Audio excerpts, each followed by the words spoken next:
মুখে মুখে করছে তো সংস্কারের পরে নির্বাচন। আদৌ কি নির্বাচন হবে?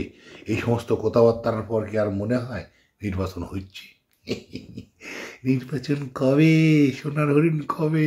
চলুন যাই সবাই দিল্লি যায় অনুরোধ করে আপাতত দেশে এসে একটু ফাঁসি নিতে রাজি হয়। দেশে নির্বাচন নিয়ে তেলেসমাতি কারবার শুরু হচ্ছে, মানে নির্বাচন বন্ধ করার প্রক্রিয়া কিন্তু শুরু হয়ে গেছে। আপনারা কিন্তু এটা বুঝতে হবে।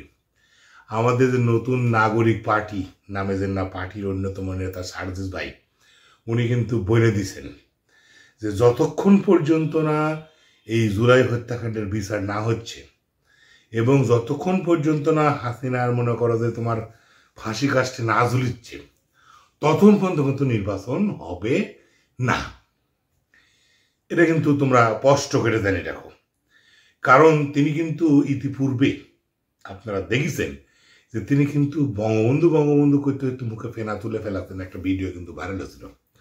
তার মানে তিনি কিন্তু বিগত সরকারের একটা সময় সমর্থক ছিলেন, যদিও ভুল বুঝতে পেরে তিনি ফিরে আসেছেন।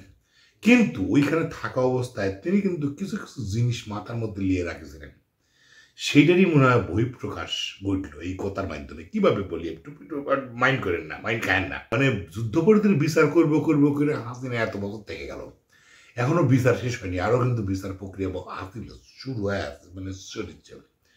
তাছাড়া মনে করো একটা হত্যাকাণ্ডের বিচার হইতে কত সময় লাগে এটা চিন্তা করো, যে বিচার যে হবি।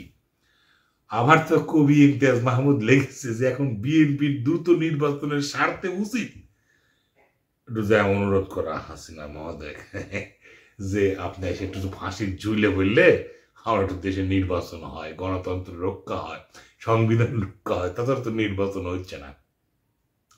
মানে বিএনপি যায় এখন অনুরোধ করে যদি করে হাসিনা এসে যদি ফাঁসির ঝুলে, তাহলে মনে করো যে এই একটা মনে হয় নির্বাচনের পরিবেশ তৈরি হতে পারে।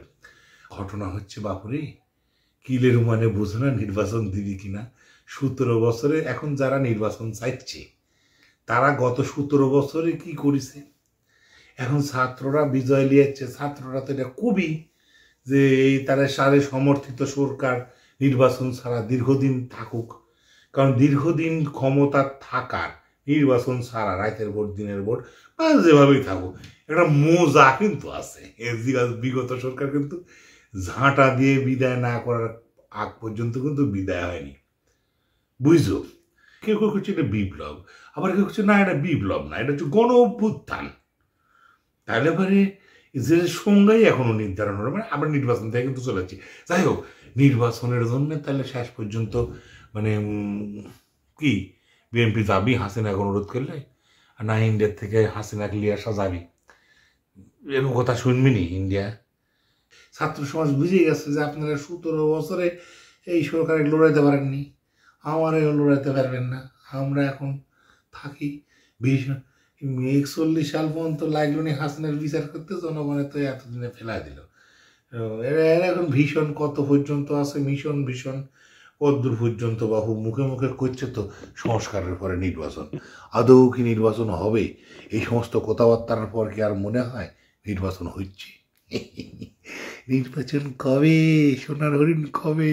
চলুন যাই সবাই দিল্লি যায় অনুরোধ করে আপাতত দেশে এসে একটু ফাঁসি নিতে রাজি হয়।